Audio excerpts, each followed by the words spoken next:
Hello professors, my name is Megan Brown Bowling and today I'm going to present to you a presentation on eating disorders and DBT. First we're going to talk a little bit about what DBT is. It is called dialectical behavior therapy, and it's a cognitive behavioral therapy developed by Marsha Linehan to treat women with borderline personality disorder and those who have ongoing self-harm or suicidal behaviors. And DBT is very effective for women with borderline personality disorders, and that is what it is used to treat the most right now currently. So what is used to treat eating disorders? Cognitive behavioral therapy is currently one type of treatment for eating disorders, including anorexia and bulimia. Alone, it is an effective tool for some, but it does have a high dropout rate, and typically only half of treatment completers ever fully recover just from using the cognitive behavioral therapy. So why is this an important subject to talk about? Eating disorders and the mental health realm as a whole tend to be a very hush-hush subject.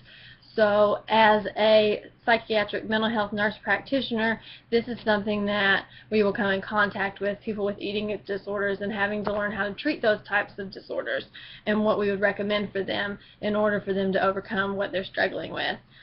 So researching the most effective treatments for eating disorders is important in order to provide excellent care for those who are suffering from that. Research of treatment of eating disorders will also aid for any nurse who may come into contact with a person suffering from this type of eating disorder. In the study that was completed in my paper, there were 3 randomized control studies, which consisted mostly of a sample of 25 to 47 female patients who were diagnosed with eating disorders, binging and purging, anorexia, that type of thing.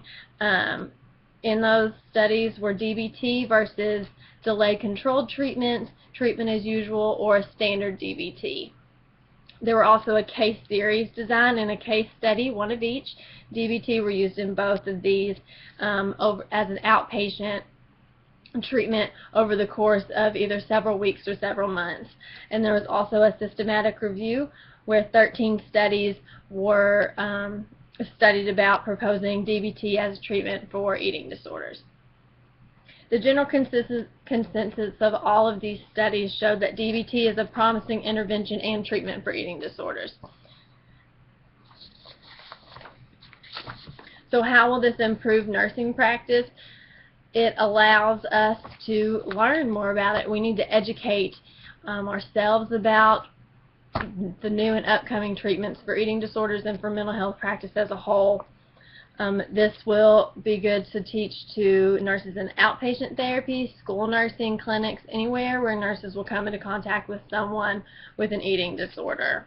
We have to fight the stigma. That's what it's all about, is fighting the stigma of eating disorders and the stigma of mental health, because while the stigma is still going, no one is going to want to come out and get help like they should. And that's what one reason as a mental health nurse practitioner is something that we have to learn to fight against. So what will we do to get this DBT out there for people to learn that this is being proposed as a good treatment option for eating disorders? The first step, I believe, is education. First, which we talked a little bit about that, but first we need to educate nurses, we need to educate teachers and counselors. We also need to educate adolescents and young adults who may be suffering with eating disorder. And why education? Because it's a powerful tool. Without education, we're not going to move forward in this kind of treatment. When I was in college, I suffered from an eating disorder. I exercised a lot and I wouldn't eat, and there were some times when I also would make myself throw up. And luckily I was able to overcome that without seeking treatment, but a lot of people aren't that lucky, and I feel that as we research new ways to treat eating disorders, it's going to lead us in the right direction. And in closing, just close with this little quote. The world of eating disorders is a quiet, scary place, and it should be brought into the light. And I feel that this is one way with DBT that it can be brought into the light, and that we can start to effectively treat those who suffer from eating disorders. Thank you.